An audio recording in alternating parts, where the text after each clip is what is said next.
All right, welcome to another episode of Inside IALR. Thanks for listening. Today we're doing something pretty fun. We're over in the Center for Manufacturing Advancement. That's part of our growing campus. I think a lot of people, recognize IALR as, the big glass building on the hill. But what you can't see from the road is that we are now a campus of, I believe, 6 buildings. We have our 6th under construction currently. We are right now in the Center for Manufacturing Advancement, one of our newer facilities.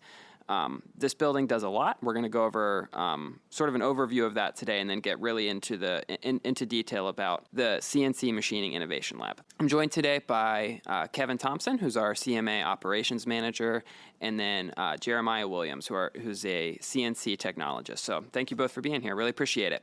Yep, thanks for having us. Kevin, we'll start with you. If you just kind of want to give us a big picture, what is the Center for Manufacturing Advancement? What do we do here? What is this facility? So the Center for Manufacturing Advancement is a building located here on the Institute for Advanced Learning and Research. It's roughly 50,000 square feet. We are here to support the mission of IALR, which is to be a catalyst for economic transformation in the region. And so we do that in several ways I think we'll talk about today. We're attracting new businesses and local businesses that's in the region to really try to become globally competitive. And so I think, from an overall standpoint, we're really trying to help businesses to maintain that global competitiveness. And so, and we'll go much more in detail into the CNC side of it, but what are some of the parts of the CMA that we have here? Several parts make up the CMA. One, we have a Industry 4.0 lab, and so we're doing robotics integration, those kind of things, and so we can support businesses by helping to do robotics integration. We can help with software integrations, those kind of things. Obviously, we're going to talk a lot about the CNC Innovation Lab and things that are going on inside there. Also, we have a state-of-the-art metrology lab, roughly a couple of $1 million worth of metrology equipment in that lab that we can use to support businesses and attract businesses to the region. And all of those 3 components being the CNC Machining Innovation Lab, the Industry 4.0 lab, and the metrology lab, all used both for helping recruit new businesses. Those are selling points for new specifically manufacturing companies coming here, but then also helping the existing ones to help them improve their processes and what they're doing. Yes, I think just as importantly as trying to attract new business to the region, we're trying to support the businesses that are already in the region, giving them access to Jeremiah and his team to be able to do CNC innovation and those type of activities. Also, the metrology support that we have, or the Industry 4.0 integration. All of those things kind of play in together, right? They all work together to really help us move the region forward. No, and I think that's really, really cool. How all those different pieces together and how all these different pieces are supporting private industry, but also supporting the Navy, as we're going to talk about a little bit as well. So Jeremiah, I've talked to you about this. I've talked to both of you about this. CNC machining stands for computer numerical control. And after that, my knowledge starts to fade off a little bit. So tell us a little bit about what is CNC machining and I guess what is the role of CNC machining in manufacturing? To start off with, CNC machining is the process of accurately or precisely removing material to produce a desired shape or form using a piece of equipment that's driven by computer controls. And so that process, if you start to peel back the layers on it a little bit, kicks off with the design phase. We'll typically take these components and bring them into a CAD system where we will develop the fixturing that will hold that component within the machine, as well as accurately locate it. And then we will move to the programming phase of that process. So we will take the fixture and the part as one complete assembly in a 3D environment and begin applying the toolpath and machining strategies that we're going to use to effectively remove that material to produce a finished shape. Once that is complete, we go into a setup phase. And so that's where our machinists will take over the process, and they will load the physical fixturing and component into the machine, as well as build the required tools for each operation. And then after that is where the CNC part actually comes into play, and the machine will take over and run the process that has been set up for that particular piece of equipment and that particular component. Once the machining step has been finalized, we move to an inspection where we just verify all of the features that have been produced within the CNC equipment have been accurately produced. Mm-hmm. So hearing you describe that is very broad. That pretty much any. I mean, you're talking about you have to tell it what the fixture is, what the part is. I've always, thought about the different parts, but that's the fixture itself too. So there's a lot of different capabilities of what you can do with that. Yep. So, the fixturing alone, it has to be able to not only successfully locate the workpiece exactly where it should be within the CNC environment, but it also has to be able to, rigidly hold that component down. Yeah, no, that's really cool. From an industry, what is its primary role within industry and manufacturing? The number one most desirable thing about it is its ability to hold very precise tolerances.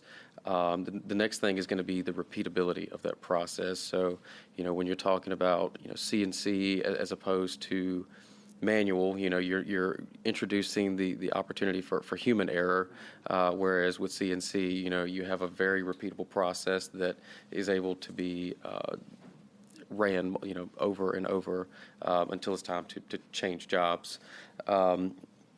Secondly, or thirdly, is going to be the versatility of those machines. So, you're not locked down to one particular shape or size. That piece of equipment has the ability to produce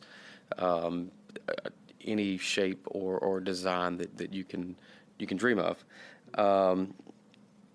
And then lastly, it's just going to be the reproducibility of that. So, we can take a component, once the offsets for the tooling and the work have been dialed in, you can then switch over to more of a production style format where you simply just load the same component one right after the next and produce, very, very accurate parts quickly. Mm-hmm. No, that all makes sense, and that's really cool to think about the I guess just what the possibilities are there and how that is such a broad thing.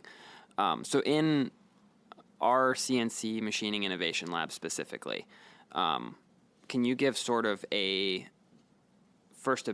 big picture overview of what kind of processes, what kind of equipment we have in there for someone who has no clue what the heck we're talking about, and then for someone who does? The first piece of equipment we utilize is a horizontal EDM center, which we essentially use that as a cutoff machine. So for additive manufacturing, a lot of these components are 3D printed onto a substrate plate. And so the first challenge with working with those is removing the component from the substrate that it's printed onto. So we will utilize the EDM to remove the part from the substrate. And then we get into, we have two 3-axis machining centers. Both of them have the ability to manipulate the part in 3 different axes. So it's going to be X, Y, and Z. So essentially forward, backward, left, right, and then a spindle that can go up and down. And then we have a 5-axis machining center, which now allows us to manipulate 5 different axes of freedom, which essentially gives us access to all sides of the component within one fixturing setup. And then the last major piece of equipment that we have within our bay is a dual spindle turning center, which effectively you have a rotating workpiece with a stationary tool to produce features along a diameter. No, I was just going to say, I think in addition, and I think one thing that makes our CNC Bay unique is some of the support equipment that we have that Jeremiah could do a much better job than I can of explaining. But, I mean, we have things like spindle dynamometers, and we have infrared cameras, slow motion cameras. We have all kinds of equipment that we can collect data, right? And so, one of the things we want to do in our bay is to be able to take processes that maybe a company may be having difficulty machining. We reproduce that setup in our lab, and we can collect all of this data. Jeremiah and the team can work to try to solve some of the issues and really give the customer back something of value that they can take and implement into their process. To elaborate on Kevin's point, so outside of the major pieces of CNC equipment, the thing that makes us a true optimization center is the specialty equipment that we have within our bay to help us diagnose problems and solve issues for customers.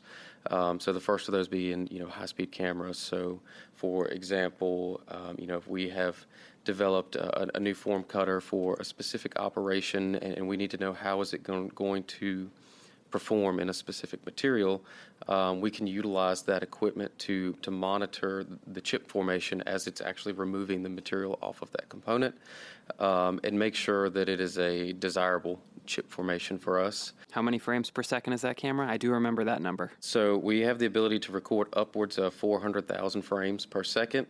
Most processes that we run within the bay usually only require about 10 to 15,000 frames per second of that. The next major piece of equipment that we have is thermal imaging.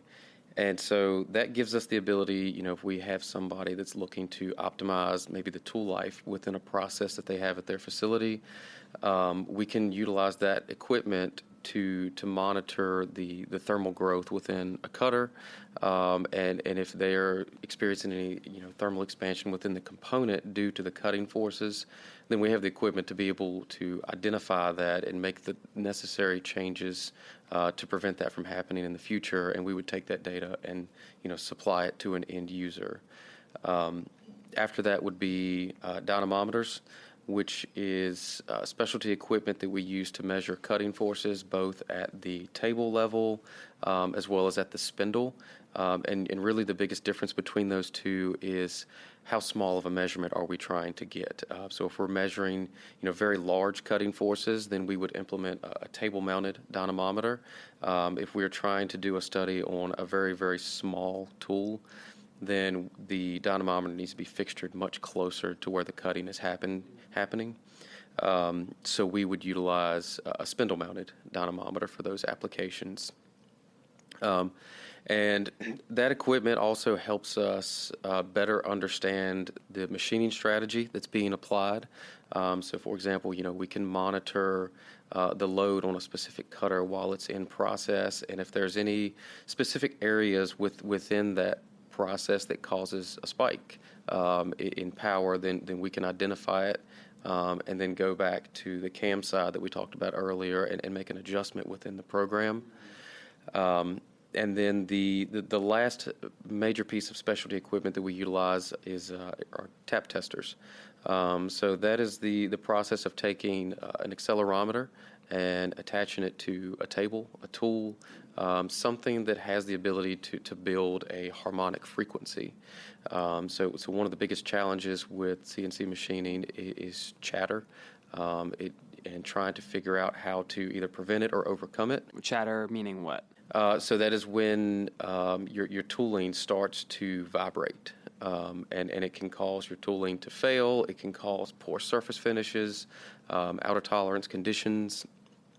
And so this equipment allows us to identify at what frequency this particular tool or fixture is going to vibrate at, so that we can ensure that when we build a process that we stay out of those less optimal ranges. Yeah, no, that's really cool. And I'm not going to pretend to remember all of those specific pieces of equipment and exactly what they do. I'm going to remember the word dynamometer, though. That's a pretty cool word.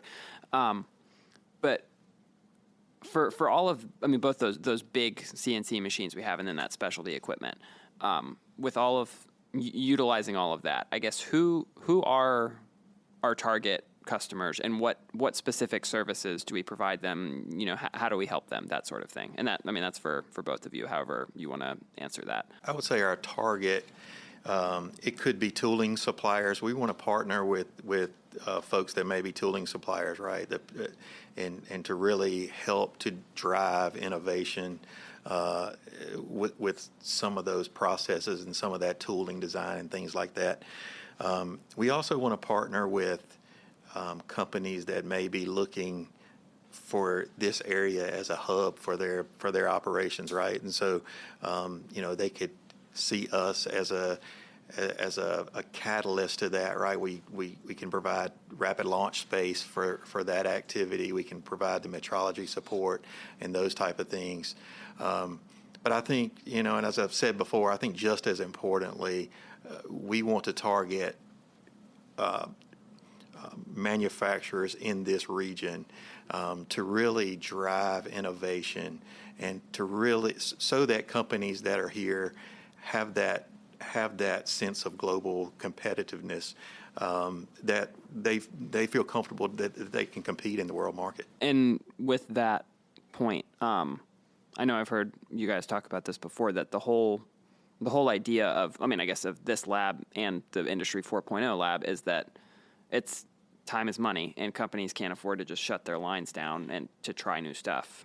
So that's a lot of the benefit of being able to work with us, is that, if they have a certain problem they want to have figured out, or a certain new process that they want to try, that we can sort of help them through that process. Is that right? So I would just to tack onto that, what Kevin said, from a CNC optimization standpoint, some of the major activities are not limited to, from a customer standpoint, trying to develop more repeatable processes.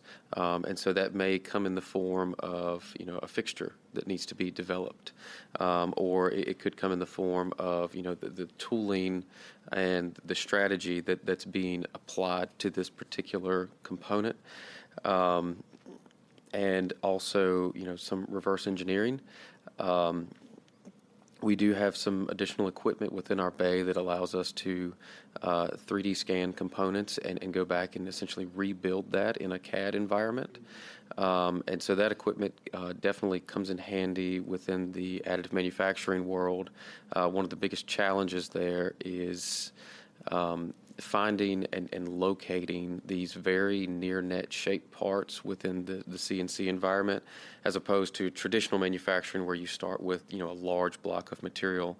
So it's very easy to identify where to locate that machine so that you end up with a finished component at the end of it.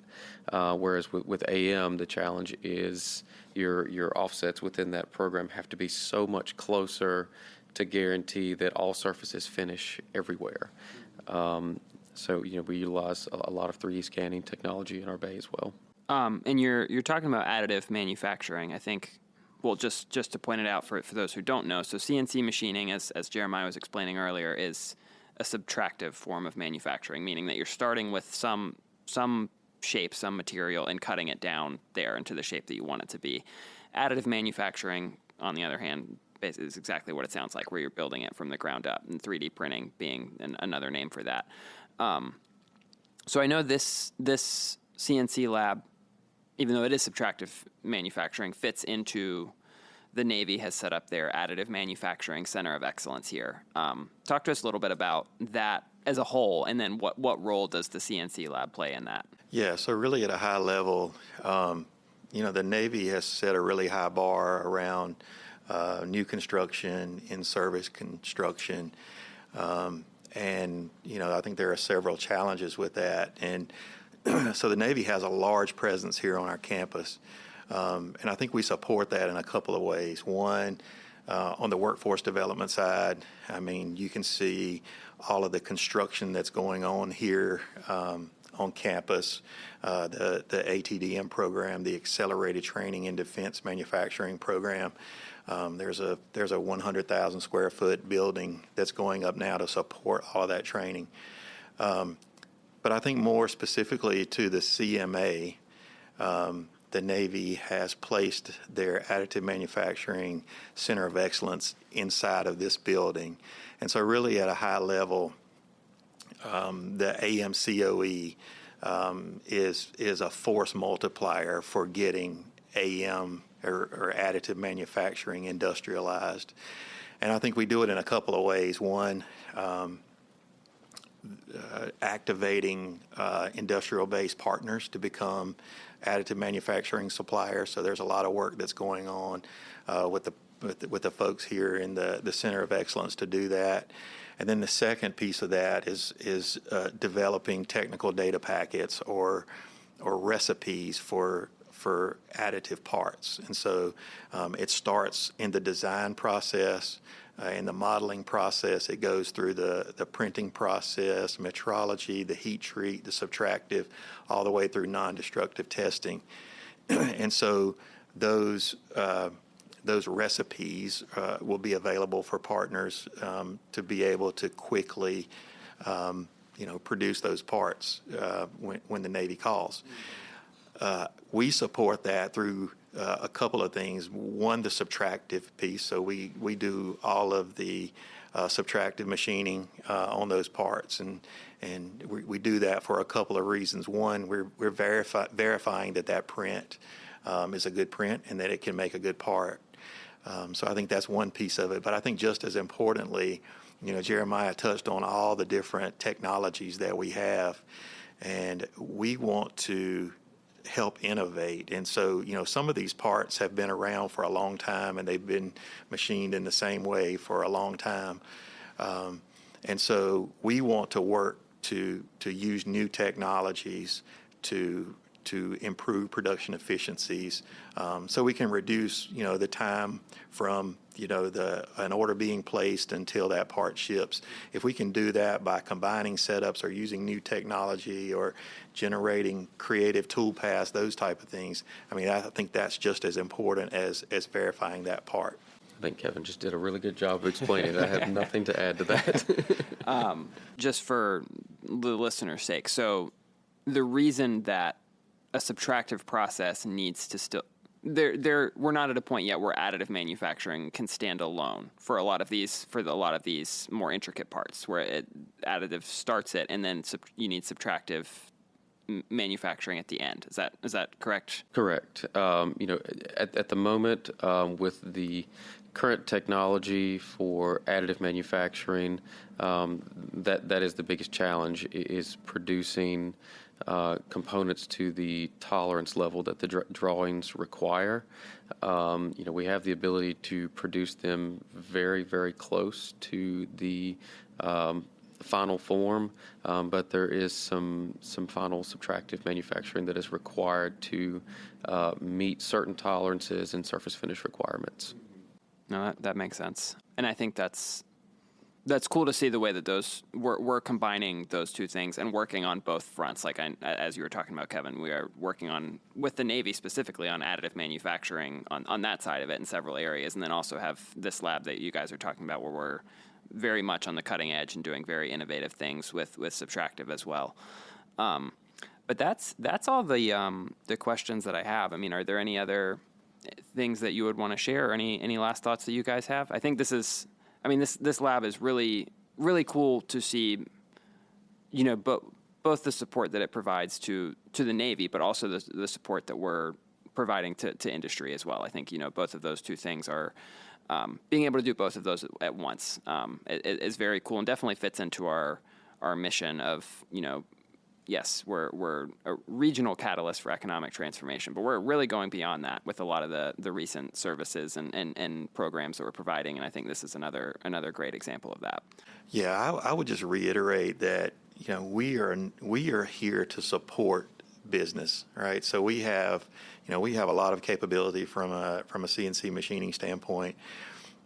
Our mission is to support businesses, either local businesses, established businesses, or businesses looking to move into the region. We're not here to compete with business, and so I think from our standpoint, we really look forward to those partnerships where we can take businesses that are struggling with a process or struggling to compete globally and help them move to the next level. And for businesses that want to connect, how can businesses connect with you guys? Yeah, I think they could reach out to me. I think they could also reach out to Jeremiah as well, and we would be glad to get them in touch with the right people and support them in any way we can. Thank you guys for being here today. We really appreciate it.